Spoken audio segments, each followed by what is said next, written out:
Bodyshot Performance. This week's blog is "You are what you eat 8." So it's a punchy statement and it might not make sense to you, but let me explain it. So what we now know about food, particularly meat, but also vegetables, is it's not just the meat you're eating, it's what that animal ate when it was being reared that really matters.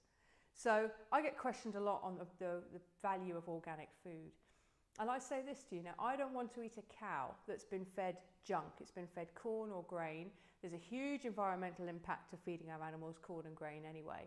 I want to eat a grass-fed cow if I'm going to have some beef. I also want to eat an animal that's been organically raised, that's been free-ranging, and was a happy animal, as happy as it can be, knowing, well, ultimately is going to get slaughtered and eaten. And one of the reasons for that, if you don't care about some of the other more sort of moral issues and philosophical issues there, is that an animal that's been unkindly treated, very, very stressed when it was put to death, is going to be riddled with the stress hormone cortisol. That affects the quality and the taste of the meat.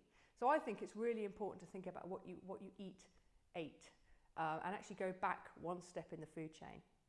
And same for vegetables. I don't want to eat vegetables that have been sprayed with herbicides and pesticides. That's just not good for us. We know that has an impact on our endocrine system, which is the body's hormones. We know that it can cause a lot of problems.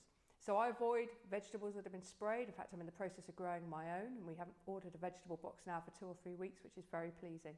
So the ultimate message here is think about provenance of the food and prioritise provenance over price as well. Try not to get swept into the buy 3 for 2 and the cheapness of food and the way that it's marketed to us now. Think about spending a little bit more on a really good quality grass-fed piece of beef, for example, and some really well-reared organic free-range chicken, and think about the provenance of that food. Nothing that's been sprayed on, nothing that was very, very stressed, and products that have just generally been looked after. And focus on that when you're eating your meal as well. Slow it all down, chew and eat mindfully, really, really enjoy having the best food that you can possibly give yourself. That's it from me. I'll talk to you next week.